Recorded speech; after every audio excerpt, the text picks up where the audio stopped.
Bom dia, boa tarde e boa noite para quem estiver nos ouvindo, ou vendo no YouTube, ouvindo no Spotify. Nós iniciamos aqui um episódio breve e especial para falar de um tema diferente, que é novo para mim, apesar de eu ter um pouquinho de conhecimento, vai ser muito legal aprender mais. Com os comentários da Ana, mas é claro que não vamos ter uma profundidade só no curso, e é justamente para isso que a gente está aqui. Então, nós vamos falar sobre o curso que a Ana vai dar em parceria com o Instituto Dédalus.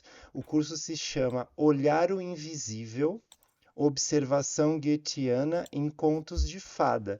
E aí, antes de qualquer coisa, fala aí o que que é uma observação goetheana, o que que tem a ver o Goethe, esse escritor, com esse olhar nos contos de fada que você traz na sua proposta. A gente tem que fazer um caminho, né, para chegar, na observação goetiana. Então, a gente acho que você conhece um pouquinho do Goethe da literatura, né, que é o contato que a gente tem, tendo feito letras. Foi um escritor do Fausto, né, que é um livro muito famoso, e é por isso que normalmente ele é conhecido, né, no Brasil especialmente. Mas no mundo também, né, ele ficou conhecido por esse estudo, mas ele era, um conhecedor de muitas áreas e ele foi um estudioso de muitas coisas, inclusive alguns, estudiosos de Goethe falam que ele foi físico, que ele foi, né, ele foi também, político, né, ele foi muito atuante na época dele. E para embasar a pedagogia Waldorf, a gente aprende que a antroposofia vem da observação goetiana. Então, é todo um caminho, né, para chegar. O Rudolf Steiner, o criador da pedagogia Waldorf, o criador da antroposofia, ele, na sua juventude, ele foi responsável por uma biblioteca goetiana, e aí ele leu, catalogou e organizou todos os estudos de Goethe. Ele era um especialista, ele se aprofundou, e aí ele começou a ficar fascinado pelas obras científicas do Goethe, que eram uma ciência um pouco diferente, uma ciência que olhava para a natureza de um ponto de vista, menos cartesiano, um ponto de vista que integrava todas as coisas e não dividia, compartimentava as coisas. E aí, baseado na teoria das cores e na metamorfose das plantas, que são esses estudos de observação goetiana, o Steiner vai desenvolver uma abordagem que ele é que vai dizer que é fenomenológica dessa observação do Goethe. Então, não foi o Goethe que disse que ele fazia uma observação fenomenológica, foi o Steiner que a partir dos estudos do Goethe, vai usar essa palavra. E a fenomenologia já tinha, né, já era um conceito, né, do Husserl, e Um segundo. Antes de você já entrar, porque você já vai entrar em outros conceitos que eu ia perguntar, né? Porque eu já tinha ouvido falar desse termo fenomenologia, mas eu não entendia. Agora acho que você vai fazer a gente entender um pouquinho que já existia, né? Mas então, alguns pontos que chamaram a atenção. Que como eu estou aqui como um entrevistador e também como alguém que não tem o conhecimento, eu acho que eu estou servindo como o público que não conhece a fundo. Então, gostei de ouvir você dizer que é uma das bases da antroposofia. Você falou uhum, dessa forma, achei interessante, eu não sabia. Então, é interessante pensar as teorias que dão base, né, a grande teoria da antroposofia. Tem várias teorias, então, que dão base, que vão fazendo isso. chegar nesse conjunto que talvez de teorias. Legal. Você falou da teoria das cores. Não sei se você vai poder falar um pouquinho mais hoje, depois, sobre isso. Então era só esse, eu queria fazer esse comentário que para mim já veio como uma novidade. Que legal pensar em algo que dá fundamento para antroposofia. Aí você pode continuar. Não, desculpa, quando você falou: "Espera um pouquinho", achei que a gente estava parando tudo aqui. Não, tudo que o Steiner vai desenvolver, né, ele parte já de coisas existentes, né, ele traz estudos antigos, filosofias, olhares, ele era também um grande estudioso de diversas áreas, né, então a antroposofia, ela bebe em muitas fontes e aí ele acrescenta, o cristianismo esotérico como algo que é novo e que, traz um fio condutor para tudo isso que ele alinhava, né. E a observação, fenomenológica goetheana é um processo mesmo, né, e o Goethe,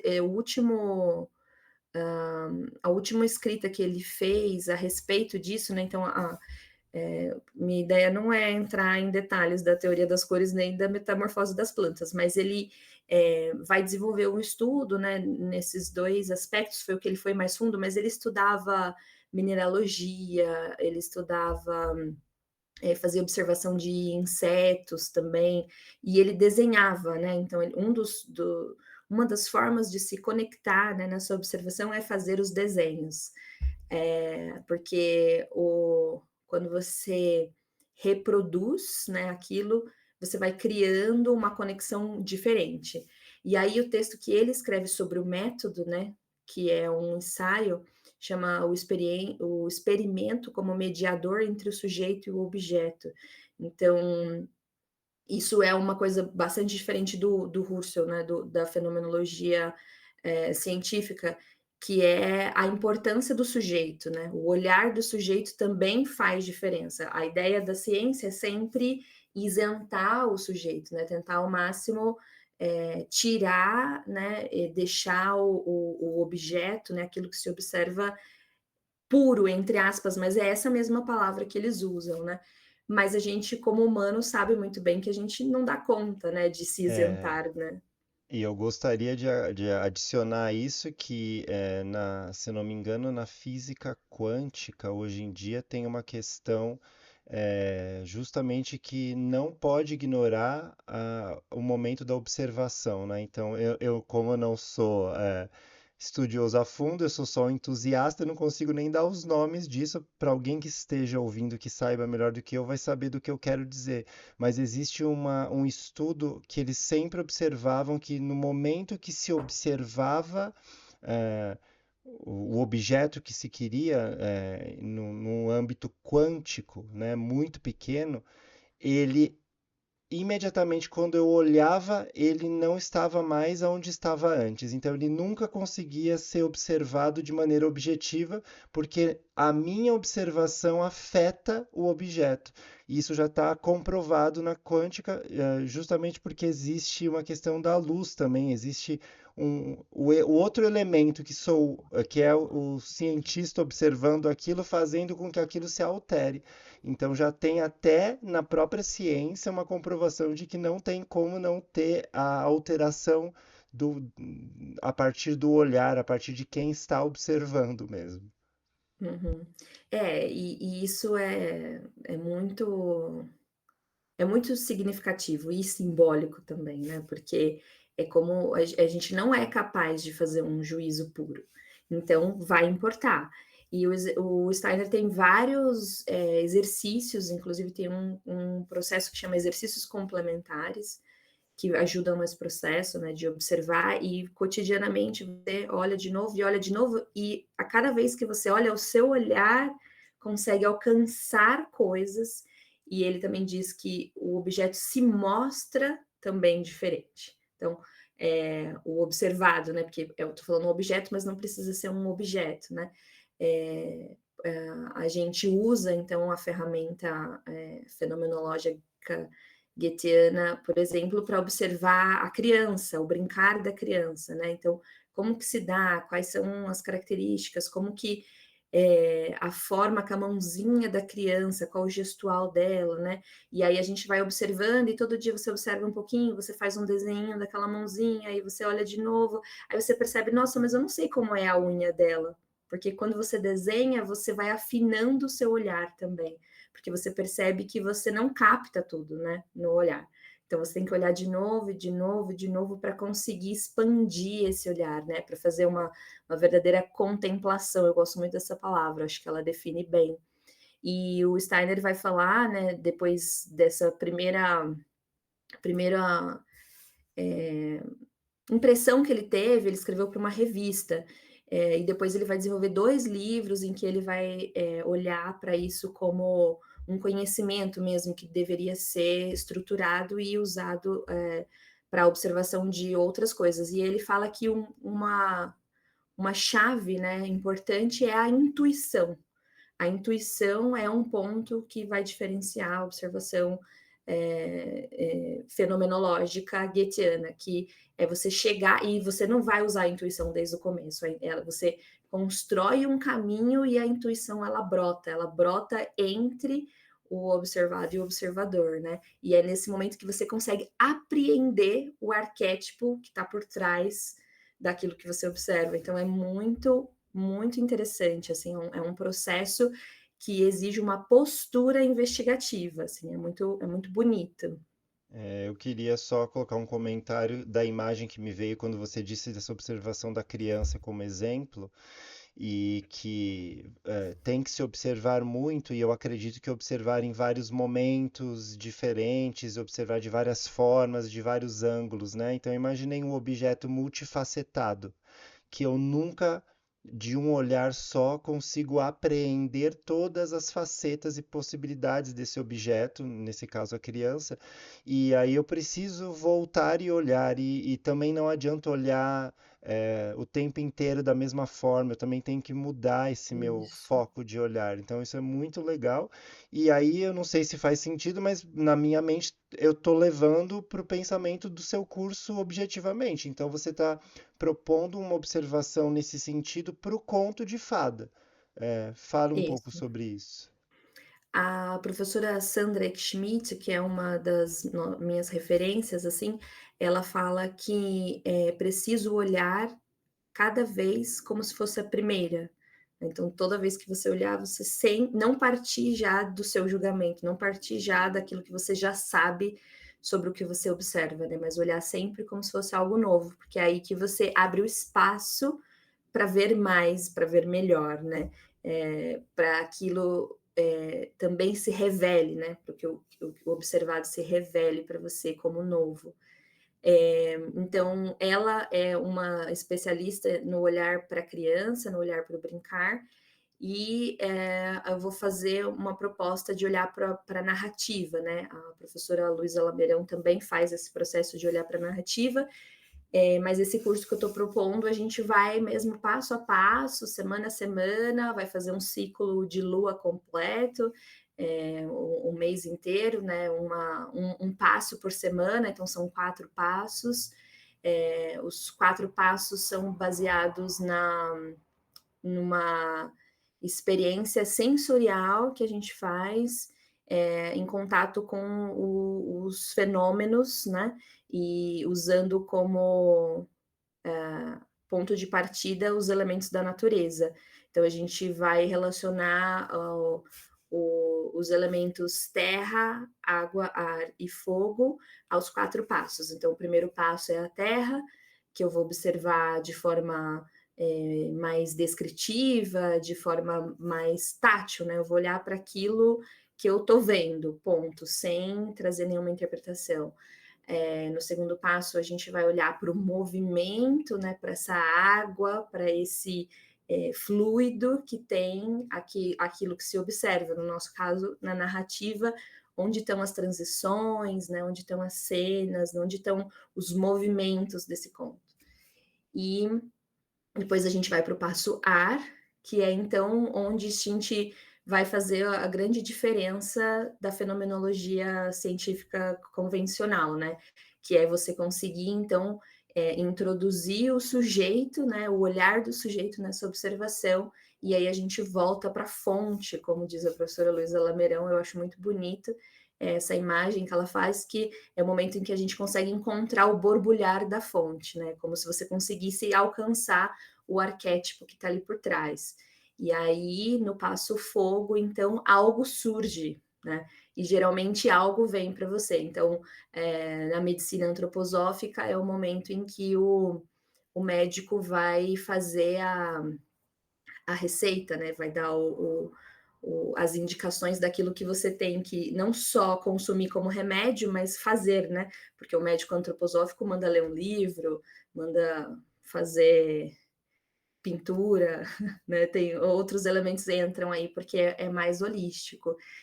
E na pedagogia é o momento então que a gente faz uma proposta pedagógica, né? O que a gente pode fazer para ajudar essa criança a desenvolver aquilo que ela tem de potência e a direcionar aquilo que ela tem como algo que a gente enxerga que pode se tornar algo negativo de alguma forma, né, para ela ou socialmente. Então, a gente não vai em nenhum momento tentar minimizar isso, mas direcionar essa força também para que ela aprenda a ser uma potência, né? E aí é esse momento. E no conto a gente vai, algo poético vai surgir. Então a gente vai ver diferentes propostas aí a partir do que cada pessoa tem, né, em si, porque o sujeito é considerado nessa observação. Muito bacana, achei incrível essa abordagem, essa forma de olhar o conto. Acho que as pessoas que gostam de conto de fada vão se beneficiar muito. Quem já entusiasta da antroposofia, da pedagogia Waldorf também, porque acho que é uma abordagem diferente que a gente não vê por aí. E aí, para terminar, gostaria que você falasse um pouco mais desse curso, de quando vai acontecer, para convidar o público também para poder participar. Eu acho que faltou dizer que os terapeutas, né, em geral, se beneficiam muito dessa imagem com as narrativas, porque é muito terapêutico você conhecer a narrativa, né, tão profundamente e conseguir usar ela tanto para você, né, como um alimento anímico, que a gente já trouxe aqui em conversas anteriores, como um bálsamo curativo, como diz a Clarissa, né? E também, estando alimentado, estando nutrido, usar para os seus pacientes, né? Para os seus alunos, enfim, aqueles que te têm como referência, como guia. O curso vai ser em maio, às quintas-feiras à noite, online, dia 8, dia 15, 22 e 29 de maio, são 4 quintas-feiras. E aí vai ter um momento bônus aí na quinta-feira seguinte, já em junho, como um fechamento, né? Para que a gente não tome o tempo da última aula ali envolvidos com o Passo Fogo, a gente vai fazer um momentinho de fechamento para deixar o Passo Fogo vibrar também um pouco. A gente vai dar uma retomada aí nesse outro momento final para fazer essa amarração. Então, serão 5 encontros, são 10 horas de aula, né, nas quatro primeiros encontros, das 19 às 21h30, e as inscrições são pelo Instituto Dédalus. Tá bem, então, convidamos todos que nos seguem aqui, que também inclui terapeutas. Acho que com certeza é mais um benefício para o terapeuta, tanto pessoal quanto para o próprio fazer terapêutico, ter mais uma ferramenta em mãos para olhar para o conto de fada, que é algo que surge muito, tanto vindo da expansão simbólica, quando a gente está em contato com a produção artística na arte-terapia do próprio cliente, quanto das propostas que o próprio arte-terapeuta traz, já que o conto de fada também está dentro da literatura e da arte, e a gente consegue trazer o próprio conto de fada como um instrumento para a arte-terapia se utilizar para trazer para o nosso cliente a possibilidade de se conectar com ele mesmo, se conectar com a sua é, com o seu subconsciente e se entender melhor, né? Nesse momento da jornada de individuação que ele estiver passando. Então, é isso aí. Mais do que convidados, vai ser incrível, com certeza, com a Ana aí, esse curso.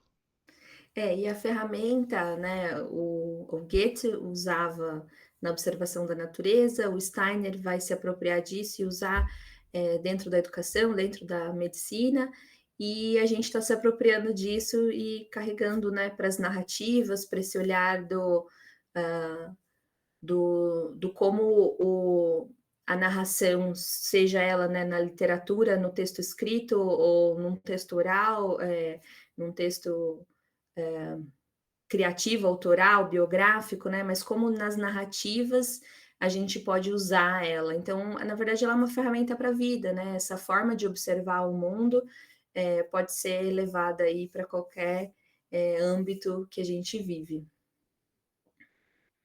Tá bom, muito obrigado. Esse Eu foi que o episódio agradeço. especial do podcast Tecendo Ideias com a Ana Carolina Duchesque falando sobre o seu curso aí de fenomenologia goetheana aplicada para o conto de fadas. Vai lá para você descobrir mais, né? Só fazendo o curso agora. Vem enxergar o invisível com a gente. Tchau, obrigado. Obrigada.